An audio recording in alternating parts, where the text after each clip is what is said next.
apa khabar adik-adik di luar sana? Kak Su harap adik-adik ceria dan sihat selalu. Dalam segmen Moh Dengar Dongeng Kak Su, sudah pastilah Kak Su akan sampaikan sebuah cerita yang menarik. Dan kali ini kisahnya berjudul Keldai Tanpa Hati.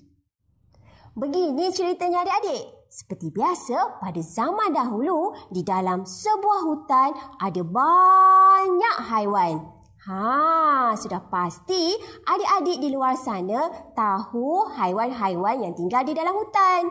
Antaranya ada gajah, ada singa, ada harimau, ada keldai dan juga arnab, kura-kura, musang dan juga burung. Wah, banyak kan haiwan yang tinggal di dalam hutan?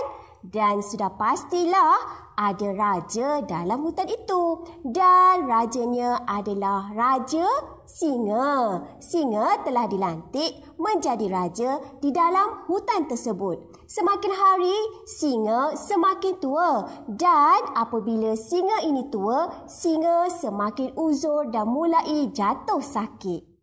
Jadi kan adik-adik, apabila singa jatuh sakit, Raja Singa pun telah memanggil Dukun Rimba. Dukun Rimba datang ke rumah singa. Dukun Rimba cuba merawat Raja Singa yang sedang sakit itu.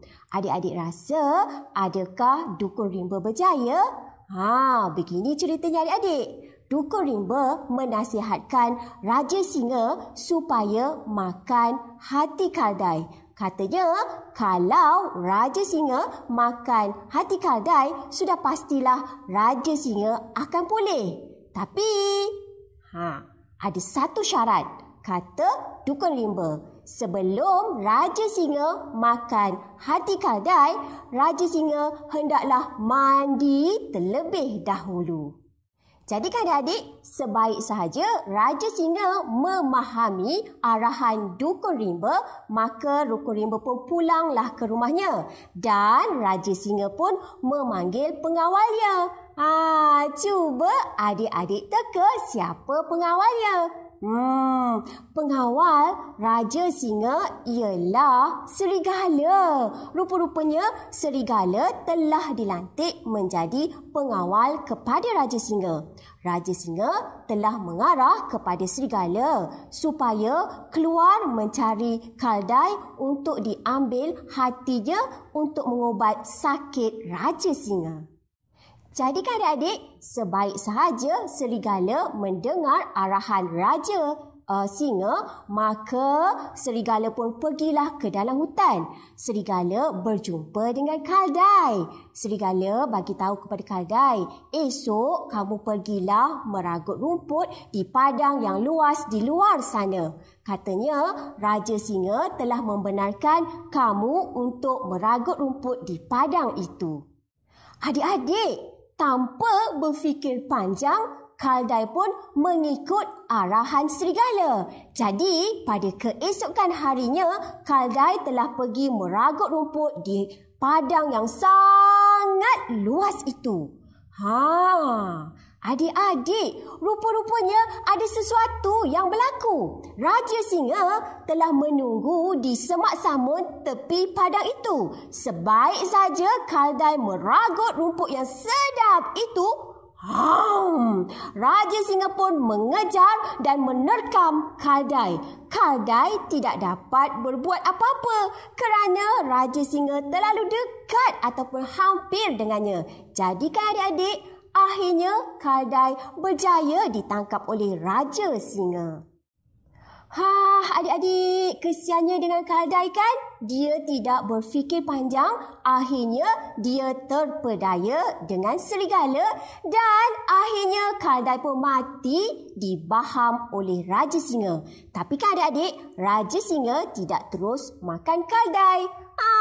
Mesti ada adik-adik di luar sana yang lupa dengan syarat Dukun Rimba. Raja Singa perlu mandi sebelum makan hati keldai. Jadi, Raja Singa pun mengheretlah bangkai keldai itu di dalam hutan dan di tepi sungai.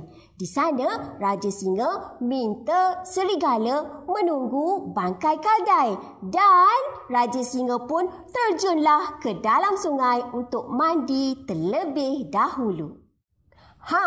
Kamu tunggu di sini, kata Raja Singa kepada serigala. Kamu tunggu di sini dan perhatikan keldai ini dan jaga supaya hatinya tidak hilang. Aku ingin mandi di dalam sungai.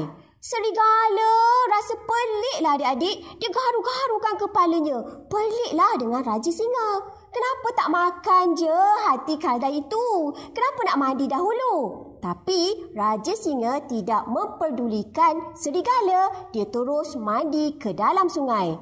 Dan kalau adik-adik nak tahu, ketika Raja Rimba ini iaitu singa mandi dengan gembiranya, tiba-tiba sesuatu berlaku di tebing, iaitu serigala cuba adik teka.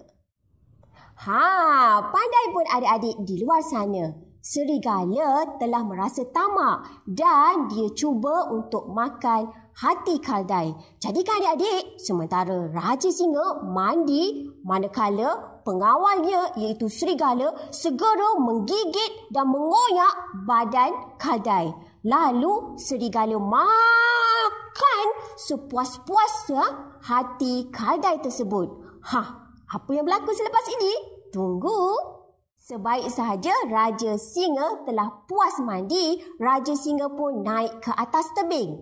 Dan Raja Singa nampak serigala masih setia menunggu bangkai keldai.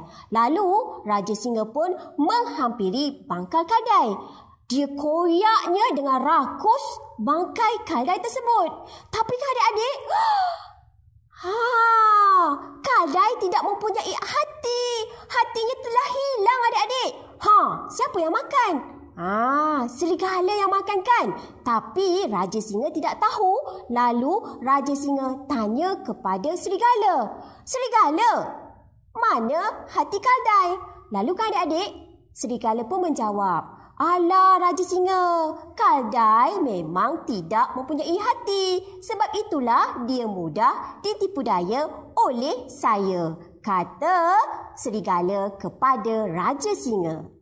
Adik-adik mendengarkan kata serigala iaitu pengawal kepada Raja Singa. Raja Singa masih menggaru-garukan kepalanya. Dia tidak mempercayai kata pengawalnya. Tetapi apa nak buat adik-adik? Sebab Raja Singa pun tidak tahu sama ada keldai mempunyai hati ataupun tidak. Itulah sahaja cerita yang ingin Kak Su sampaikan dalam segmen Moh Dengar Dongeng Kak Su. Kak Su harap adik-adik semua gembira dan seperti biasa jangan lupa tonton, like dan juga subscribe YouTube channel Kak Su. Sehingga berjumpa lagi. Bye.